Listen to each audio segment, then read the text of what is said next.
Hello my dear friends, my name is Arvind Patidar और स्वागत है आपका सिविल AJE MCQ जोन में। सो गाइज आज हम डिस्कस करेंगे जनरल नॉलेज सेट 9 होगा हमारा ये गाइज। इससे पहले के जो सेट है वो देखने के लिए आपको प्लेलिस्ट में जाना पड़ेगा गाइज चैनल की, ठीक है गाइज।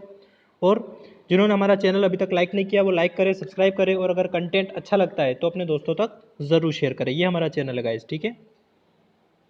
फर्स्ट क्वेश्चन आज का डिस्कस करते हैं। Which is the largest river island in the world. Guys ये जो क्वेश्चन है 2020 में किसी एग्जाम्स में आए हुए हैं, चाहे वो SSC CHSL हो, CGL हो या फिर बैंक के एग्जाम्स हो, तो यही क्वेश्चंस आपके एग्जाम्स में आने वाले समय में रिपीट होने वाले हैं। अगर आपको इसकी PDF चाहिए तो आप नीचे कमेंट बॉक्स में अपनी ईमेल ID कमेंट करें, मैं उस पर PDF भेज दूँगा आपको गाइज, ठीक है। Which is the largest river island in the world, ठीक है। कौन सा Majuli island largest river island है इन द वर्ल्ड। माजुली द्वीप के दक्षिण में अब ये कौन सी नदी पे, ब्रह्मपुत्र नदी पे, पहला क्वेश्चन। और उत्तर में खेरकुटिया नदी भी है यहाँ पे, ठीक है। खूटी नामक धारा अवस्थित है, ठीक है। नेक्स्ट बात करेंगे।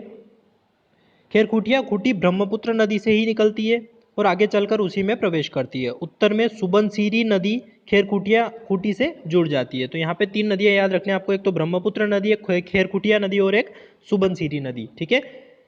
नेक्स्ट बात करेंगे अपन माजुली रिवर। माजुली रिवर कालांतर में ब्रह्मपुत्र नदी और उसकी सहायक नदियों से बना हुआ था। माजुली का जिला मुख्यालय जोरहाट शहर है, ठीक है। तो आपको याद होना चाहिए जोरहाट शहर किसके आसपास है, माजुली आइलैंड के आसपास है।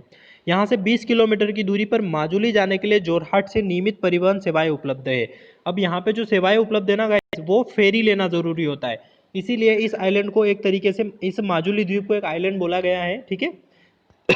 इसीलिए बोला गया है कि यहाँ पे नॉर्मली आप किसी लैंड के रास्ते नहीं जा सकते। आपको अगर जाना है तो एक ही माध्यम मतलब अवेलेबल है, उसे बोलता है फेरी बोला जाता है। असम की राजधानी गुवाहाटी से माजुली द्वीप लगभग 400 किलोमीटर की डिस्टेंस पे अवेलेबल है। ओके गाइस, माजुली को असम की सांस्कृतिक राजधानी भी कहा जाता है क्योंकि यहाँ पे बहुत सारी तरीके से नव वैष्णव विचारधारा के मुख्य केंद्र भी रहा है और यहाँ पे काफ़ी देवी देवताओं की पूजा एक तरीके से होती है, ठीक है।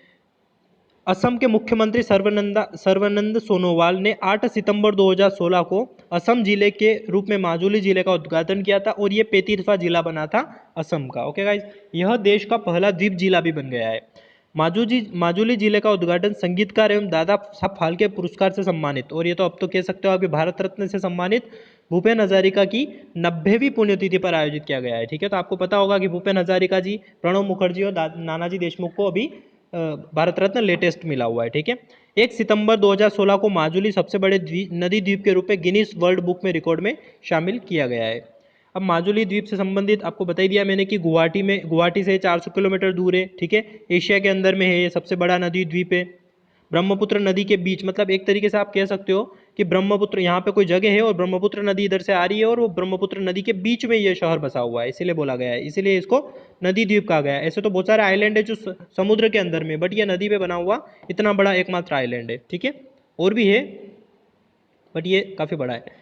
उसके बाद आर्थिक स्रोत की बात करें इस एरिया में तो चावल, गेहूं, मक्का, काला चना, सब्जियां, फल, कपास आदि यहाँ पे बनती है। उसके अलावा बात करें तो यहाँ पे सबसे जो फेमस है वो क्या है, एक मुखौटा बनाना। आपको पता होगा नाटक रास वगैरह जो होती है उसमें मुखौटा आता है, तो वो मुखौटा कहाँ से एक तरीके से अपना यहाँ पे क्रिएट बनता है, ठीक है। मार्च 2011 में भारतीय पुरातत्व सर्वेक्षण ने यूनेस्को की विश्व धरोहर सूची में इस द्वीप को मनोनीत करने का प्रस्ताव रखा है। तो गाइस आपको पता होगा कि ये जो भारतीय पुरातत्व सर्वेक्षण है वो क्या करता है कि बहुत सारी जगहों को पहले आइडेंटिफाई करता है और उसको इस लिस्ट में रखता है कि फिर यूनेस्को वहाँ से इसी सूची में से उन लिस्टों को उठाता है। तो माजुली आइलैंड भी इसमें से एक है। उसके बाद बात करें कि 1914 की बात करें अपन, काफ़ी पुराने समय में, तो ये 800 वर्ग किलोमीटर में फैला हुआ था, लेकिन काफ़ी एक तरीके से नदी के कारण इसका क्षरण होता जा रहा है और ये अभी कितना बचा है, 352 किलोमीटर ही रह गया है, ठीक है। काफ़ी वहाँ पे लोग भी बसने लगे हैं, उसकी वजह से भी काफ़ी प्रॉब्लम क्रिएट हुई है। Next question guys, where is the rail coach factory. अब रेल कोच फैक्ट्री क्या है, कपूरथला में, ये आपको पता ही होगा। अब काफ़ी फैक्ट्रियाँ हैं, ठीक है, एक चेन्नई में भी है। तो आपको ये तो पहला क्वेश्चन जो इसमें आया हुआ है। अब अपन इंडियन रेलवे के बारे में काफ़ी चीज़ें डिस्कस करेंगे यहाँ पे। देखो पहला जो है, पहली ट्रेन 16 अप्रैल 1853 को चली थी। कहाँ पे चली थी ये आपको पता होगा, महाराष्ट्र में मुंबई से थाने के बीच में चली थी गाइस। 34 किलोमीटर का ये सफ़र था और 45 मिनट का ये सफ़र था। तो ये चारों चीज़ें तो मैक्सिमम लोगों को याद होगी वैसे। और किसने चलाई थी पहली ट्रेन, जनरल लॉर्ड डलहौजी ने चलाई थी, ठीक है। हड़प नीति इसने चलाई थी, है ना। डॉक्ट्रिन ऑफ लैप्स भी इसी ने चलाई थी, लॉर्ड डलहौजी ने। भारतीय रेलवे एशिया का सबसे बड़ा रेलवे सिस्टम में, और उसके बाद में संयुक्त राज्य अमेरिका, चीन और रूस के बाद में ये चौथे नंबर पे आता है। तो आपको पता होना चाहिए, वर्ल्ड में चौथे नंबर पे और एशिया में पहले नंबर पे है। भारतीय रेलवे बोर्ड की स्थापना 1905 में हुई थी। ये भारतीय रेलवे बोर्ड है गाइस, ठीक है। और भारतीय रेलवे का मुख्यालय कहाँ पे है? नई दिल्ली में स्थित है। उसके बाद बात करें अपन 1951 में रेल मंत्रालय के तहत राष्ट्रीयकरण हुआ इनका, 1951 में राष्ट्रीयकरण हुआ, ठीक है। उसके बाद और भी बहुत सारे रेलवे इसमें जोड़े गए, जैसे ग्रेट इंडिया प्रायद्वीपीय रेलवे, बंगाल रेलवे भी इसमें जोड़ दिया गया था। नेक्स्ट बात करें, देश की पहली ट्रेन हिल रेलवे जोन कहाँ पे? 1837 में मद्रास में रेड हिल्स से चिंतद्रिपेट पुल तक चलाई गई थी, ठीक है। भारतीय रेलवे विश्व का 8वां सबसे बड़ा, एशिया का तीसरा सबसे बड़ा नियोक्ता एम्प्लॉयर, ठीक है। यहाँ पे आप देख पा रहे हो कि सबसे ज़्यादा एम्प्लॉयमेंट भी इंडियन रेलवे बहुत ज़्यादा जनरेट करता है, 14 लाख से भी अधिक कर्मचारी है इसके अंदर में। दक्षिण भारत में पहली पैसेंजर ट्रेन रायपुरम से वालजाह रोड आरकोट तक चली थी, 1856 में चली थी। और पहली बार कोलकाता में पहली बार ट्रेन 15 अगस्त 1854 को हावड़ा से हुगली तक चली थी। पहली इलेक्ट्रिक ट्रेन आपको पता होना चाहिए, मुंबई में विक्टोरिया टर्मिनल से कुर्ला के बीच में चली थी ये, ठीक है गाइज। उसके बाद देखो यहाँ पे एक और है, पहली शताब्दी एक्सप्रेस, आपको पता ही होगा शताब्दी एक्सप्रेस काफ़ी स्पीड वाली ट्रेन थी, अब तो उससे भी ज़्यादा स्पीड वाली आ गई है। 1988 में नई दिल्ली से झांसी तक चली थी। उस टाइम पे रेलवे मंत्री कौन थे? माधवराव सिंधिया जी थे, फेमस काफ़ी पर्सनालिटी है। उसके बाद अभी तो एक तरीके से 160 किलोमीटर शताब्दी से भी तेज़ गति से चलने वाली गतिमान एक्सप्रेस, ये 5 अप्रैल 2016 को दिल्ली से आगरा तक चली थी, ठीक है। उसके बाद अभी तो वंदे भारत एक्सप्रेस वगैरह है। 31 मार्च 2017 को भारतीय रेलवे ने घोषणा की कि भारत का पूरा रेलवे 2022 तक विद्युतीकरण करने का लक्ष्य रखा गया है। भारत की पहले रेल सुरंग की बात करें तो पारसिक सुरंग है, जो किसमें थी? महाराष्ट्र में थी, 1916 में चालू की गई थी। और सबसे लंबी सुरंग की बात करें तो पीर पंजाल रेलवे सुरंग थी, ठीक है। रेलवे की बात कर रहे हैं ये, ठीक। भारत का पहला रेलवे पुल की बात करें तो मुंबई ठाणे रूट पे ही था पहला पुल। रेलवे में टॉयलेट की व्यवस्था अपन जो देखते हैं वो 1891 में फर्स्ट क्लास जो रिजर्वेशन में 1891 में थी, और सेकेंड क्लास में 1907 में शुरू हुई थी गाइस। यह काफ़ी फैक्ट्स है जो आपको पता होना चाहिए। उसके बाद आपको पता होगा जो ट्रेन चलती है तो उस पर डिफरेंट डिफरेंट ट्रैक होते हैं। यहाँ पे ब्रॉड गेज होता है, स्टैंडर्ड गेज होता है, मीटर गेज होता है और नैरो गेज होता है। तो अभी तो मैक्सिमम कन्वर्ट किस में हो रहा है? ब्रॉड गेज में हो रहा है। इसकी जो मतलब विड्थ होती है आपको पता होना चाहिए 1.6 होती है, इसकी 1.4, इसकी 1 मीटर गेज की ऑलमोस्ट 1 मीटर ही होती है गाइज। और नैरो गेज की कितनी होती है? 0.762 मीटर होती है, ठीक है। ये थोड़ा टेक्निकल है बट आपको याद हो तो याद करना इसको गाइज। रेलवे बोर्ड के अध्यक्ष की बात करें तो वीके यादव जी, और वर्तमान रेल मंत्री कौन है? पीयूष गोयल जी है। भारत के पहले रेल मंत्री गाइज, ये इंपॉर्टेंट है काफ़ी, पहले रेल मंत्री कौन थे? असफ अली थे। मतलब जब भारत एक तरीके से संविधान नहीं बना था उससे पहले की बात हो रही है, आज़ाद हुआ था तब असफ अली। और भारत का जब संविधान बन गया तो पहले कौन थे? स्वतंत्र भारत के, अच्छा गाइज ये उससे पहले की बात हो रही थी, 1946 की बात हो रही है। और जैसे भारत स्वतंत्र हुआ उसके बाद कौन थे? जॉन मथाई साहब थे। तो अपन मैक्सिमम जगह जो नाम पढ़ते हैं वो जॉन मथाई जी का पढ़ते हैं, लेकिन भारत के पहले रेल मंत्री असफ अली थे, मतलब ब्रिटिशर नहीं थे एक तरीके से ये। श्री लाल बहादुर शास्त्री, भारत के ऐसे कौन से प्राइम मिनिस्टर थे जो रेल मंत्री भी रहे और प्रधानमंत्री भी रहे? तो कौन से थे? लाल बहादुर शास्त्री जी थे, ओके गाइज। उसके बाद में यहाँ पे सिलीगुड़ी कॉरिडोर आपको पता होगा, सिलीगुड़ी जंक्शन 3 रेलवे स्टेशनों में से एक है, जिसमें पश्चिम बंगाल में दार्जिलिंग जिले में सिलीगुड़ी की सेवा करता है, ठीक है। उसके बाद सिलीगुड़ी टाउन है, न्यू जलपाईगुड़ी है। यह भारत का एकमात्र स्टेशन है जिसमें सभी 3 ट्रैक है। तो गाइज यहाँ पे ये पूछ सकते हैं आपसे। तो इसमें देखो आप देख पा रहे होंगे ब्रॉड गेज, मीटर गेज और नैरो गेज तीनों अवेलेबल है। उसके बाद में अपन बात करें कि रेलवे जोन की फेरी क्वीन, ये आपको पूछा गया है कि सबसे ओल्ड इंजन कौन सा था, तो फेरी क्वीन था, ये आपसे पूछा जाता है, ठीक है। उसके बाद लंबी दूरी की इलेक्ट्रिक ट्रेन डेक्कन क्वीन 1930 में बॉम्बे से पुणे तक चलाई गई थी, आपको बात कर ही ली थी अपनों ने। उसके बाद पहला रेल बजट जो था वो 1925 में प्रस्तुत किया गया था, और रेलवे को 18 जोन में गाइज बांटा हुआ है। कभी कभी आप देखोगे मैक्सिमम जगह 17 है, बट एक लेटेस्ट जोन है, मैं उसका बता देता हूँ आपको। साउथ कोस्ट रेलवे जो सबसे लेटेस्ट जोन है उसको बोला गया विशाखापट्टनम, इसका हेडक्वार्टर एक तरीके से, ठीक है। तो रेलवे में कितने जोन हो गए? 18। और 17वां जोन तो कौन सा था? कोलकाता मेट्रो था। कोलकाता मेट्रो को 17वां जोन घोषित किया गया था, ठीक है गाइज। तो पहले 17 थे, उसके बाद में फिर अभी 18 हो गए, तो आपको 18 याद रखना है आप। उसके बाद में और भी बात करें, यहाँ पे गोरखपुर सबसे लंबा रेलवे प्लेटफॉर्म है। अब यहाँ पे जो अपने क्वेश्चंस थे वो इससे रिलेटेड थे कि चित्तरंजन लोकोमोटिव वर्क्स कहाँ पे? पश्चिम बंगाल में, ठीक है। ये सबसे पुराना यूनिट है चित्तरंजन। उसके बाद यहाँ पे बात करें सबसे पहले कंप्यूटर टिकट कहाँ पे बने थे? 1986 में दिल्ली में। अब कंप्यूटर आधारित टिकट एक तरीके से बना दिए गए थे। उसके बाद बात करें अपन, भारत का नवापुर एकमात्र ऐसा अनोखा रेलवे स्टेशन है जिसका आधा हिस्सा महाराष्ट्र और आधा हिस्सा गुजरात में आता है, तो ये भी एक तरीके से फैक्ट आपको याद रहना चाहिए। उसके बाद में इंट्रीगल कोच फैक्ट्री जो आपसे पूछा गया था वो कहाँ पे आपको पता होना चाहिए, बेंगलोर में है। और मैक्सिमम जो अपन जैसे अभी वंदे भारत एक्सप्रेस वगैरह जो भी बनी थी वो कहाँ पे बनी थी, इसी इंट्रीगल कोच फैक्ट्री में बनी थी, तो ये भी काफ़ी इंपॉर्टेंट है। उसके बाद गाइज यूनेस्को ने हमारे कुछ एक्चुअली मतलब अपने जो रेल्स हैं, अब देखो अपन जो पढ़ते हैं वो इंडियन रेलवे पढ़ते हैं, बट इसके अलावा भी एक और रेलवे जो है कोंकण रेलवे भी है, ठीक है, तो आपको पता होना चाहिए। उस तरीके से हमारे मतलब एक तरीके से कह सकते हो कि इतनी हिली जगह पे ट्रेन चलाना काफ़ी मुश्किल था, तो उसको यूनेस्को ने एक तरीके से साइट घोषित किया हुआ है। नीलगिरी माउंटेन को, कालका शिमला रेलवे को, छत्रपति शिवाजी टर्मिनल को, इन्होंने यूनेस्को ने एक तरीके इसको अंकित किया गया है अपने बुक में एक तरीके से, ठीक है। तो यहाँ पे देखो नीलगिरी माउंटेन को कब किया गया, 2005 में, कालका शिमला रेलवे को 2008 में, और छत्रपति शिवाजी टर्मिनल को 2004 में, ठीक है। ये आपको पता होगा साउथ में है, ये कौन से, नॉर्थ में है। उसके बाद में अपन बात करें भारत का पहला अंडरग्राउंड रेल कौन सा है, आपको पता होगा कोलकाता मेट्रो रेल है। 2010 में इसका एक तरीके से निर्माण चल रहा है, वो अभी भी चल ही रहा है कोलकाता मेट्रो का, आपको पता होगा रिवर के अंदर में भी यहाँ पे मतलब अंडरग्राउंड मेट्रो, अंडरग्राउंड तो है ये, अंडर रिवर मेट्रो भी यहाँ पे बन रही है अब तो, ठीक है। उसके बाद यहाँ पे सबसे लंबा ब्रिज की बात करें तो वेम्बानाड ब्रिज है गाइस। इस ब्रिज पे क्या हो रखा है, ये समुद्र के ऊपर पे ब्रिज बना हुआ है, उसमें इस टाइप का अपने को ब्रिज दिखेगा आपको, कि पहले ब्रिज तो इस तरीके से रहता है और जब यहाँ से जहाज पास होते हैं तो इस ब्रिज को उठा दिया जाता है, और जहाज पास हो जाते हैं फिर इस ब्रिज को ये कर दिया जाता है, तो आप देखना इसको, ठीक है। काफ़ी अच्छा ब्रिज है एक तरीके से, ये इस टाइप का इंडिया में पहला ही ब्रिज है ये। उसके बाद बात करें सबसे लंबी ट्रेन कौन सी है, विवेक एक्सप्रेस है जो सबसे लंबी ट्रेन है। उसके बाद में अपन पाकिस्तान के अंदर में बात करें तो अपने पास एक समझौता एक्सप्रेस चलाई गई थी दिल्ली से लाहौर के बीच में। और अगर अपन बांग्लादेश की बात करें तो मैत्री एक्सप्रेस चलाई गई थी ढाका और इंडिया के बीच में चलाई गई थी, ठीक है। उसके बाद अपन मस्कट की बात करते हैं, हर एक चीज़ का जैसे कोई भी गेम्स होते हैं तो वहाँ पे मस्कट होते हैं। इंडियन रेलवे का भी अपना एक मस्कट है, उसको क्या बोला गया है, भोलू नाम दिया गया है, तो ये भी आपसे पूछा जा सकता है, ठीक है। एक गार्ड है जो खड़ा रहता है, हाथी, ठीक है। उसके बाद जिसे राष्ट्रीय डिज़ाइन संस्था द्वारा डिज़ाइन किया गया था और 2002 को इसको प्रसारित किया गया था, तो वो मस्कट कब से स्टार्ट है, 2002 से एक तरीके से अपने इंडियन रेलवे ने उसको आइडेंटिफाई किया था। नेक्स्ट अपन बात करेंगे guys question, UNICEF was established, तो गाइस अब काफ़ी एजेंसी से, इंटरनेशनल एजेंसी से गाइस ये, ठीक है। और इंटरनेशनल एजेंसी से हर एग्जाम्स में क्वेश्चन बनता ही है। और क्या क्वेश्चन बनता है गाइस, कि एक तो इंटरनेशनल एजेंसीज कहाँ पे है, ठीक है, एक तो हेडक्वार्टर से बनता है, और एक उसका ईयर ऑफ एस्टैब्लिशमेंट से बनता है, और उसका एक हेड कौन सा है उससे बनता है। तो हेड तो मैक्सिमम के याद नहीं होंगे आपको, बट कुछ कुछ के जैसे वर्ल्ड बैंक के, IMF है, इनके हेड्स वगैरह से क्वेश्चन बनते हैं। अब देखो मैं कुछ कुछ इंपॉर्टेंट आपको बता देता हूँ यहाँ पे। देखो UNO है, यूनाइटेड नेशन ऑर्गेनाइजेशन, न्यूयॉर्क में इसका 1945 में बना था, ठीक है। और United nation children fund UNICEF कब बना था, 1946 में, ये आपसे पूछा हुआ है यहाँ पे, ठीक है। उसके बाद बात करेंगे WHO वर्ल्ड हेल्थ ऑर्गेनाइजेशन, ये तो याद कर ही लेना आप क्योंकि अभी बहुत ज़्यादा चर्चे में, 1948 में ये इसका इस्टेब्लिशमेंट हुआ था।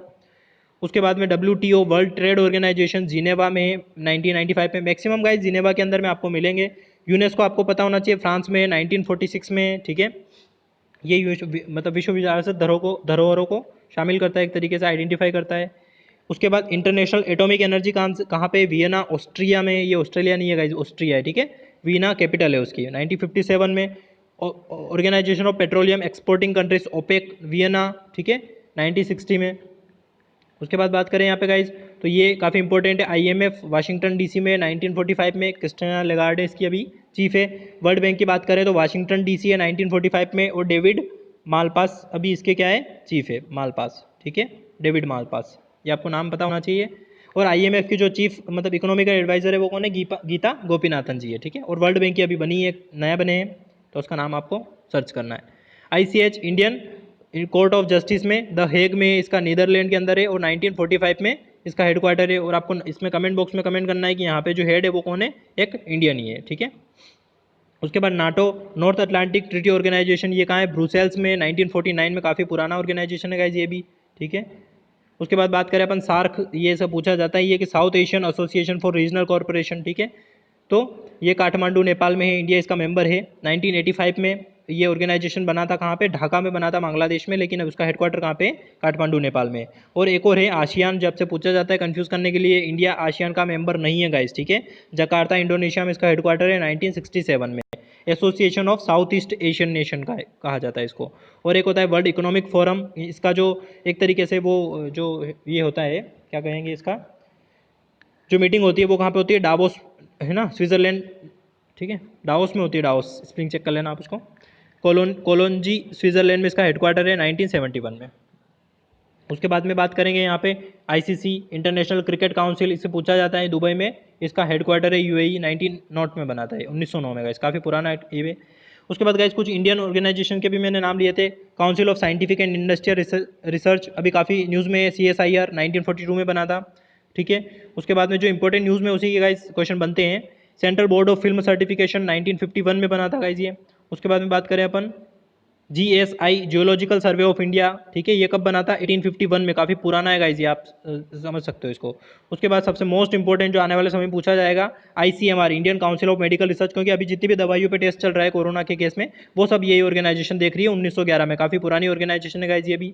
ठीक है, तो ये आपको याद होना चाहिए। उसके बाद में Indian council of agriculture research, ये भी काफ़ी इंपॉर्टेंट हो जाती है, अभी 1929 में बनी थी ये। उसके बाद Indian waterways authority of India, ये 1986 में बनी थी। उसके बाद बात करें लाइफ इंश्योरेंस LIC कब? 1956 में बनी थी। Medical council of India guys, ये भी काफ़ी इंपॉर्टेंट है, ये कब? 1933 में बनी थी। ठीक है, मेडिकल से रिलेटेड तो अभी आप सब याद कर ही लेना, एग्जाम्स में जरूर आएगा। National council of education research NCRT, आपको पता होगा 1961 में इसका फॉर्मेशन हुआ था। नेक्स्ट अपन बात करें नेशनल बैकवर्ड क्लासेस, ठीक है, तो इस बैकवर्ड क्लासेस का जो था 1992 में।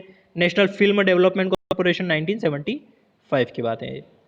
उसके बाद आपको पढ़ना है गाइज, ये आपको PDF चाहिए, PDF में प्रोवाइड कर दूंगा इसकी। ठीक है गाइज, आप कमेंट बॉक्स, केवल आपको मेल ID कमेंट करना है, मेल कमेंट बॉक्स में। प्रेस काउंसिल ऑफ इंडिया की बात करें 1966 में इसका इनोग्रेशन एक तरीके से बना था। उसके बाद बात करें स्पोर्ट्स अथॉरिटी ऑफ इंडिया, ये आपको पता है स्पोर्ट्स के बारे में देखती है, 1961 में इसका हेडक्वार्टर मतलब बना था, फॉर्मेशन हुआ था। ठीक है गाइज, तो ये थे कुछ इंपॉर्टेंट ऑर्गेनाइजेशन। नेक्स्ट क्वेश्चन की बात करें 12th 5 ईयर प्लान, तो गाइज ये काफ़ी इंपॉर्टेंट टॉपिक है और हॉट टॉपिक एक तरीके से पूछा ही जाता है 5 ईयर प्लान के बारे में, क्योंकि अभी तो आपको पता होगा नीति आयोग बन गया है, तो अभी तो 5 ईयर प्लान्स को खत्म कर दिया गया है, लेकिन इससे पहले हमने 12 5 ईयर प्लान्स का गठन किया था, तो उसमें से ये आपसे 12th 5 ईयर प्लान ही पूछा गया। तो देखो 2012 से 2017 तक क्या था? 12th 5 ईयर प्लान था, और अभी क्या हो गया? 2017 से बाद में खत्म कर दिया गया है और नीति आयोग की एक तरीके से इनोग्रेशन किया गया था, आपको पता ही होगा। उसके बाद बात करें, देखो पहली चीज़ तो जवाहरलाल नेहरू ने शुरू किया था, और कब शुरू हुआ था? 1951 में शुरू हुआ था। हर 5 साल में हुआ करता था, ठीक है, लेकिन बीच में कुछ एक्सेप्शन थे, अपन पढ़ेंगे उसको। 12वीं अंतिम योजना 2017 में खत्म हुई। पहली बात करेंगे, ठीक है, पहली पंचवर्षीय योजना। पहला क्वेश्चन आता है यहाँ से कि कब शुरू हुई थी? 1951 में, 1951 से 1956 तक। हेराल्ड डोमर मॉडल पर आधारित थी। ये क्वेश्चन काफ़ी बार एग्जाम में पूछा हुआ है कि पहली पंचवर्षीय योजना कौन से मॉडल पर आधारित थी। ठीक है, तो हेराल्ड डोमर मॉडल एक करके बंदा था, उन्होंने बताया था इसके बारे में। इसका ध्यान किस पे केंद्रित था? कृषि विकास पे था, और ये सफल रही थी। 3.6 की यहाँ पे वृद्धि दर हासिल की गई थी। ठीक है, दूसरी पंचवर्षीय योजना की बात करें तो 56 से 61 तक थी, महालनोबिस मॉडल पे आधारित थी। ठीक है, और उद्योगों की विकास किया गया था। तो आपको पता होगा जितने भी राउरकेला संयंत्र जो लगा था, ठीक है, तो ये जितने भी बड़े बड़े संयंत्र लगे थे यहाँ पे, वो कहाँ किस टाइम पे लगे थे? महालनोबिस मतलब सेकेंड पंचवर्षीय योजना में लगे थे। ठीक है, ये आपको पता होना चाहिए। नेक्स्ट की अपन बात करें, ये महालनोबिस साहब थे, इन्होंने बताया था कि किस तरीके से आपको इस पंचवर्षीय योजना में काम करना चाहिए। तीसरी पंचवर्षीय योजना की बात करें 1961 से 66। अब इसमें क्या प्रॉब्लम हुई? आपको पता होगा 1962 में चाइना ने युद्ध किया था और 1965 में पाकिस्तान ने युद्ध किया था। तो अब अपन युद्ध में रह गए, तो एक तरीके से यहाँ पे इसका लक्ष्य जो था 5.6 था, और देख रहे हो आप कितना यहाँ पे एक तरीके से अपना लक्ष्य अपने को प्राप्त हुआ था 2.4%। तो एक तरीके से बहुत बड़ा यहाँ पे एक इंडिया को प्रॉब्लम क्रिएट हो गई थी। और इसकी बात करें तो ये गाडगिल योजना पे आधारित था। और इसके बाद क्या हुआ? इंडिया को मतलब जो पंचवर्षीय योजना उसको 1-2 मिनट के लिए बंद करना पड़ा, 1-2 मिनट नहीं मतलब 1-2 साल के लिए बंद करना पड़ा। 67 में बंद किया गया गाइस उसको। ठीक है, और अब आप देखोगे योजना अवकाश बोलते हैं उसे। जब अपनों ने 1-1 साल के लिए जो काम करना शुरू किया था ना, उसको बोला गया योजना अवकाश। ठीक है, अब ये योजना अवकाश 3 साल तक चला गाइस, 1966 से 69 तक चला ये। क्यों चला? क्यों प्रॉब्लम हुई थी? वही कि भारत पाकिस्तान युद्ध और तीसरी पंचवर्षीय योजना की विफलता इसका कारण थी। ठीक है, क्योंकि 5 साल तक अपन डिपेंड नहीं हो सकते थे, हमने हर साल देखना पड़ता था कि क्या अपने को करना है आगे। उसके बाद चौथी पंचवर्षीय योजना फिर से डील करना शुरू किया अपनों ने, और ये किससे? 1969 से 74 तक रही गई ये। उसके बाद इसमें गरीबी हटाओ का नारा दिया गया। तो ये पूछा जाता है कि गरीबी हटाओ का नारा कौन सी पंचवर्षीय योजना में दिया गया था? चौथी पंचवर्षीय योजना में दिया गया था। और यहाँ पे 5.7 विकास दर रखी गई थी, लेकिन हासिल कितनी हुई? 3.3 ही हुई है। ठीक है, और इंदिरा गांधी जी ने दिया था गरीब हटाओ का नारा 1971 के चुनाव के बाद। ठीक है, उसके बाद बात करेंगे 5वीं पंचवर्षीय योजना। इसमें कृषि को सर्वोच्च प्राथमिकता दी गई थी। तो ये पूछा जाता है कि कौन सी पंचवर्षीय योजना में गरीबी हटाओ का नारा दिया? चौथी। और कृषि में किसमें ध्यान दिया गया? 5वीं था। उसके बाद बात करेंगे यहाँ पे इसका ड्राफ्ट जो तैयार किया था वो कौन से डीपी धर द्वारा तैयार किया गया था, और मोरारजी देसाई की सरकार आई उसके बाद आपको पता होगा 1976-77 में इमरजेंसी लागू हुई थी, उसके बाद मोरारजी इंदिरा गांधी की सरकार गिर गई थी और किसकी सरकार आई थी, मोरारजी देसाई भाजपा के एक तरीके से आप कह सकते हो कि सीएम मतलब यहाँ पे प्राइम मिनिस्टर बने थे, और उन्होंने क्या किया, इस योजना को खत्म किया। और एक क्वेश्चन यहाँ से इंपॉर्टेंट बनता है कि देखो इसकी जो अवधि थी ना 74 से 79 तक थी, लेकिन इसको कब 1978 में ही मोरारजी सरकार ने खत्म कर दिया गया था। और वो क्या लेके आए, वो एक रोलिंग प्लांट लेके आए थे 1978 में। क्या लेके आए वो, एक साल का फिर से वही योजना अवकाश कह सकते हो आप इसको, ठीक है। वो रोलिंग प्लान लेके आए थे कि उन्होंने कहा कि इससे पंचवर्षीय योजनाओं को हम खत्म करेंगे, नहीं होगा। लेकिन आपको पता है फिर से इंदिरा गांधी आ गई थी तो उन्होंने फिर से पंचवर्षीय योजना शुरू कर दी। छठी पंचवर्षीय योजना आपको पता होगा, देखो 1980 में फिर से इंदिरा गांधी की सरकार बनी, 1985 तक ये चली। अब यहाँ पे बात हुई थी भारत में आर्थिक उदारीकरण की शुरुआत यहाँ पे हो गई थी, ठीक है, आर्थिक उदारीकरण और फैमिली प्लानिंग की बात की गई, और नाबार्ड की स्थापना यहाँ पे की गई थी 1982 में। आपको पता होगा नाबार्ड एक एग्रीकल्चर ऑर्गेनाइजेशन है। अब देखो यहाँ पे लक्ष्य 5.2 था, लेकिन यहाँ पे हासिल कितना गया 5.7, तो काफ़ी एक तरीके से कह सकते हो आप अपन रास्ते पे आ गए थे एक तरीके से। उसकी बात करें सातवीं पंचवर्षीय योजना की 1985 और 1990 तक, उसमें निजी क्षेत्र को सार्वजनिक क्षेत्र की तुलना में ज़्यादा महत्व दिया गया, मतलब गवर्नमेंट एजेंसीज को प्राइवेट एजेंसीज का यहाँ पे आना शुरू हो गया था एक तरीके से। उसके बाद फिर से वार्षिक योजना लेके आए अपन। केंद्र की अस्थिर राजनीति स्थिति के कारण आठवीं पंचवर्षीय योजना समय से शुरू नहीं हो सकी, मतलब यहाँ पे क्या हो गया था, एक तरीके से प्रॉब्लम क्रिएट होनी शुरू हो गई थी अंदर ही अंदर। आपको पता होगा राजीव गांधी इस टाइम पे पीएम थे उस टाइम के, फिर राजीव गांधी की हत्या कर दी गई थी, तो उस टाइम पे थोड़ा सा प्रॉब्लम क्रिएट हुई थी यहाँ पे। उसके बाद बात करें 1990 से 1900, यहाँ पे 2 साल के लिए अपन वार्षिक योजनाएं लेके आए थे, 2 साल से वार्षिक योजनाएं लाए। उसके बाद फिर से किसकी सरकार आ गई थी, पीवी नरसिम्हा राव की। नरसिम्हा राव की सरकार आई, उन्होंने देखो एलपीजी मॉडल लाए थे। एलपीजी का मतलब क्या था, लिबरलाइजेशन, प्राइवेटाइजेशन और ग्लोबलाइजेशन, ठीक है, उदारीकरण, निजीकरण और वैश्वीकरण का यहाँ पे मतलब इसी में आप कह सकते हो कि जितने भी वो प्राइवेट कंपनीज थी ना, प्राइवेट कंपनी इंडिया के अंदर में आनी शुरू हो गई थी 92 से 1997 तक। और मोबाइल भी आपको पता होगा, पहला मोबाइल जो आया था इंडिया में वो एक तरीके से 1995 के अंदर में मोबाइल आना शुरू हुए थे अपने। उसके बाद बात करें नौवीं पंचवर्षीय योजना की, वो 97 से 2002 तक थी, और यहाँ पे बात किसकी गई, न्याय और समानता की बात की गई, और ये 50वें वर्ष में लॉन्च की गई थी भारत की आज़ादी के।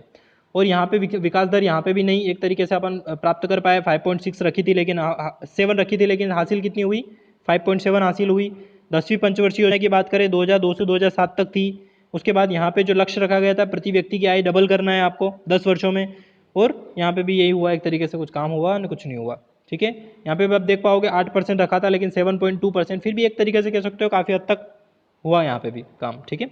11वीं पंचवर्षीय योजना की बात करें 2007 से 2012 तक, रंग राजन समिति, आपको पता होगा कल मैंने बताया था इंडियन मतलब गवर्नर के बारे में भी, ठीक है, और आपको आरबीआई के चीफ के बारे में बताया था, तो रंग राजन जी भी उसमें से एक थे। 2007 से 2012 तक इन्होंने बताया कि क्या करना है, तेजी और अधिक समावेशी विकास कैसे करना है वो बताया। 8.1 विकास दर रखी और 7.9 प्राप्त की, तो काफ़ी एक हद तक ये अचीवेबल था।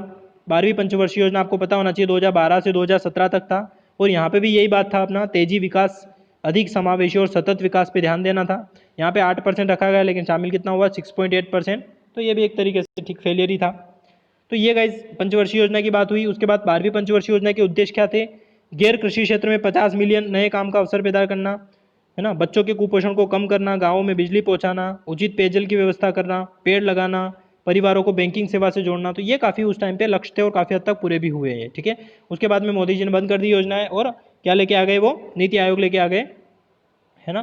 तो अब अभी नीति आयोग ही चल रहा है अपना, ठीक है। अब गाइज कुछ डैम के बारे में बात करेंगे अपन। Hirakud dam is situated on which river, तो गाइज यहाँ पे भी काफ़ी इंपॉर्टेंट क्वेश्चन बनता है डैम्स के बारे में। अब मैं आपको बता दूं हाईएस्ट डैम ऑफ इंडिया कौन सा है, टेहरी डैम है, और टेहरी डैम कहाँ पे, उत्तराखंड में है, भागीरथी रिवर पे, आपको ये पता होना चाहिए। वो कितना हाइट है, 260 मीटर की हाइट है, और ये किससे बना हुआ है, ये अर्दन डैम है, ये यहाँ पे लिखा होगा मैंने कहीं, मैं बताता हूँ नीचे आपको। अर्दन डैम है, मिट्टी से बना हुआ डैम है गाइज ये, ठीक है।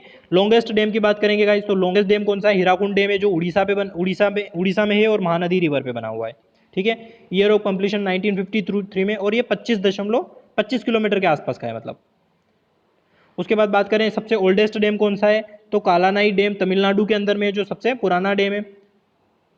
नेक्स्ट अपन बात करें काफ़ी इंपॉर्टेंट डैम्स और भी, देखो एक होता है रिहांद डैम। रिहांद डैम क्या है, उत्तर प्रदेश में है, ये रिहांद नदी पे, और इसी डैम पे एक मतलब एक तरीके से आप कह सकते हो कि एक मानव मतलब कृत्रिम लेक बनाई हुई है, गोविंद वल्लभ पंत सागर यहीं पे बनाया हुआ है, ठीक है, लेक है वो।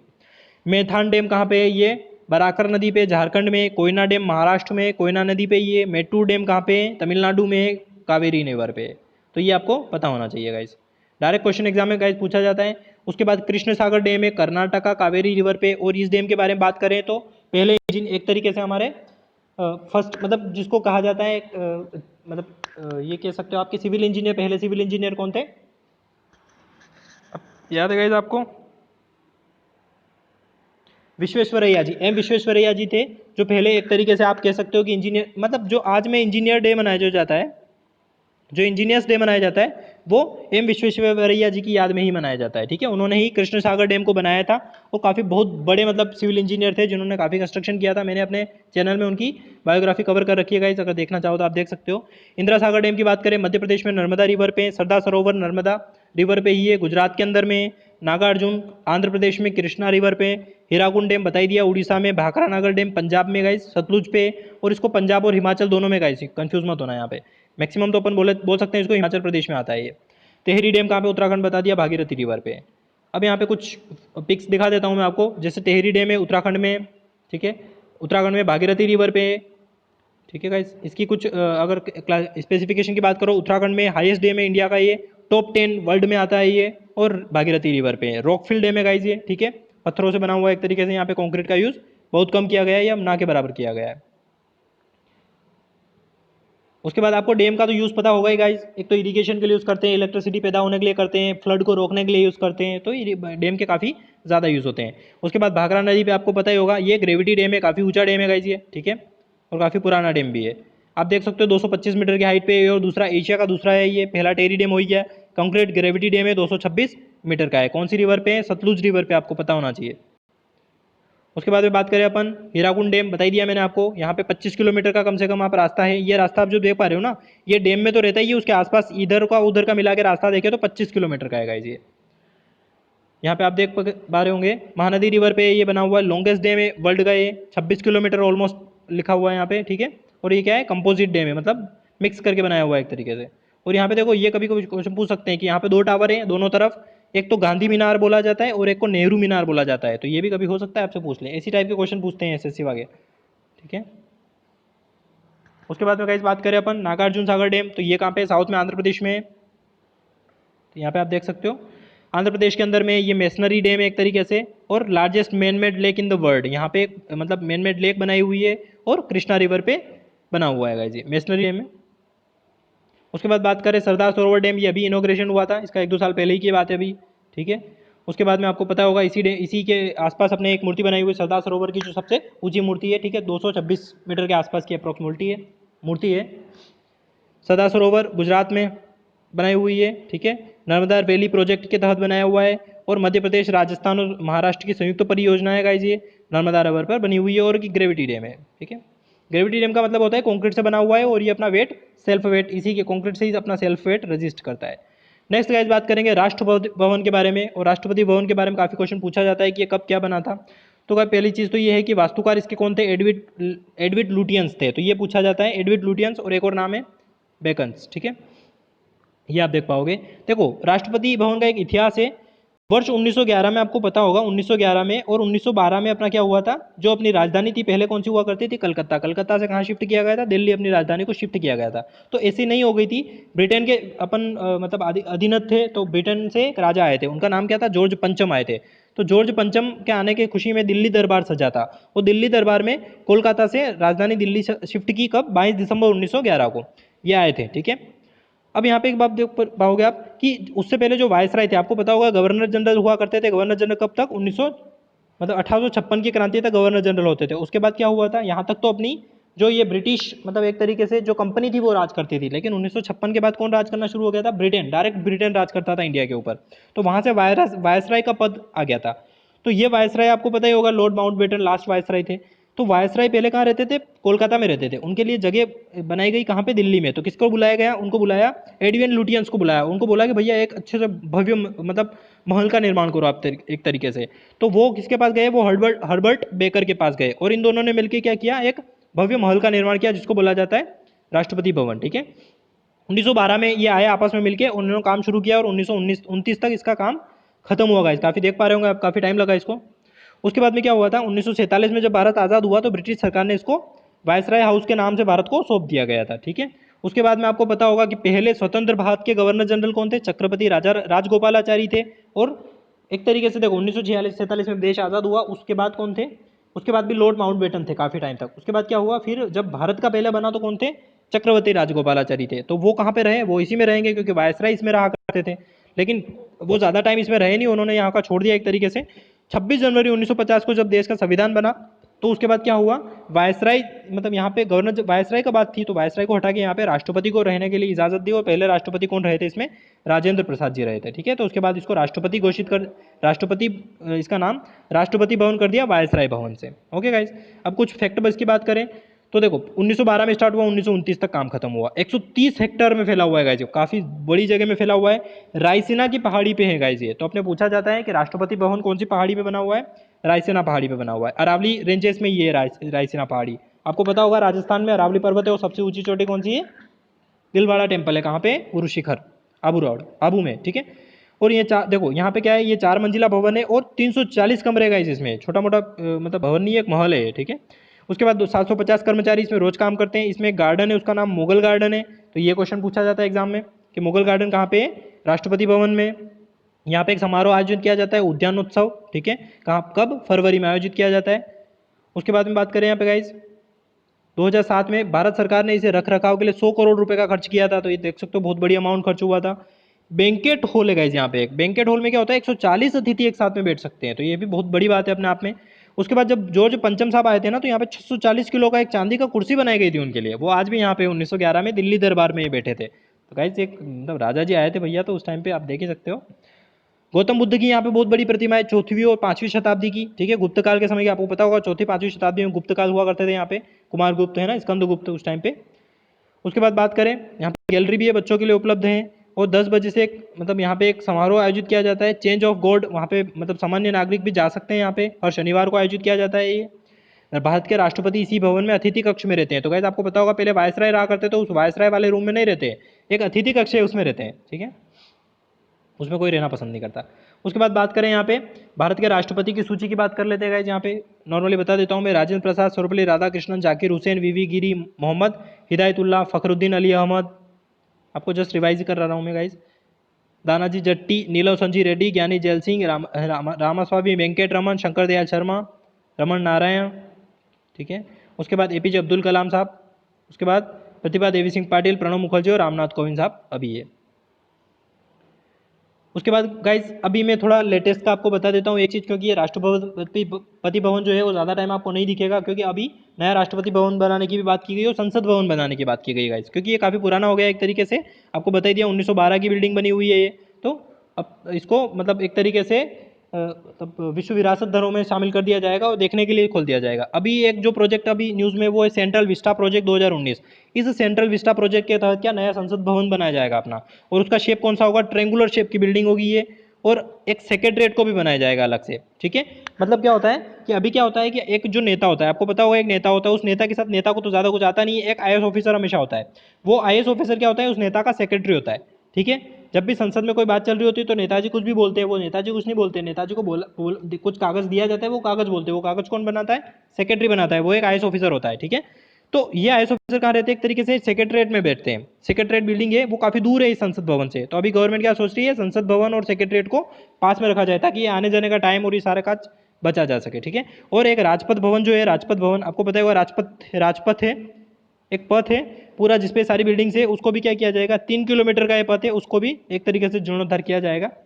तो इसको बोला गया है सेंट्रल विस्टा प्रोजेक्ट। ये आने वाले समय में एग्जाम में जरूर आएगा। बाकी तो ये सब मैंने वही बताया हुआ है आपको कि किंग जॉर्ज आए थे 1911 में, दिल्ली दरबार लगा था, ठीक है। एडविन लुटियर्स और हर्बर्ट बेकर ने यहाँ पे राष्ट्रपति भवन बनाया गया था। और इस बंदे ने, जो हर्बर्ट बेकर है, इन्होंने क्या, साउथ कोरिया के अंदर भी उनकी यूनियन बिल्डिंग ऑफ प्रिटोरिया भी बनाई गई थी। तो ये प्रिटोरिया आपको पता है राजधानी है, 3 राजधानी साउथ अफ्रीका की, ठीक है।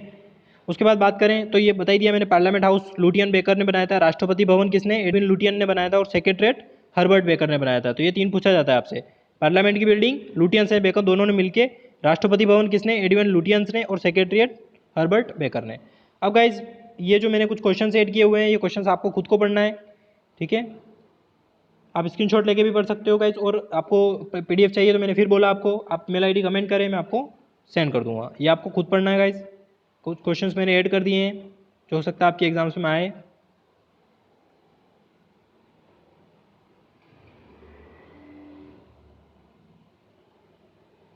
हो सकता है गाइज इंपॉर्टेंट क्वेश्चन हो ये। ठीक है गाइज, तो ये आपको पढ़ना है। ओके गाइज, तो आपको कैसा लगा कंटेंट गाइज? कंटेंट बनाने में काफ़ी टाइम लगता है, काफ़ी चीज़ों मतलब कम से कम बहुत सारी साइट से मैं काफ़ी चीज़ों को एक साथ कलेक्ट करने की कोशिश करता हूँ, जिससे आपको बार बार इधर से उधर चीज़ों को ढूंढना ना पड़े। अगर गाइज इस स्लाइड के अंदर कहीं आपको कोई प्रॉब्लम दिखे तो आप कमेंट बॉक्स में कमेंट करें ताकि मैं इसको करेक्ट कर सकूँ। ओके गाइज, और अपने दोस्तों तक जरूर शेयर करें। और 2020 के एग्जाम से काफ़ी ज़्यादा इंपॉर्टेंट होने वाला है गाइज ये क्वेश्चंस, क्योंकि हमने काफ़ी क्वेश्चंस को देखा हुआ है कि किस एग्जाम में किस टाइप के क्वेश्चंस बनते हैं, उसके अकॉर्डिंग ही इस पूरी स्लाइड को मेंशन किया हुआ है। क्योंकि हम क्या पढ़ते हैं, हम चीज़ों को क्वेश्चंस को इस टर्म में मैं क्वेश्चन ला सकता हूँ, लेकिन उसका कोई फायदा नहीं है, क्योंकि ये क्वेश्चंस हो सकता है कि डबल रिपीट ना हो, लेकिन जो अपन डिटेल पढ़ रहे हैं उस डिटेल से क्वेश्चन जरूर रिपीट होंगे, ये 110% श्योर है गाइज। ओके गाइज, तो पढ़ते रहिए और एंजॉय कीजिए अपनी लाइफ को। Thank you guys.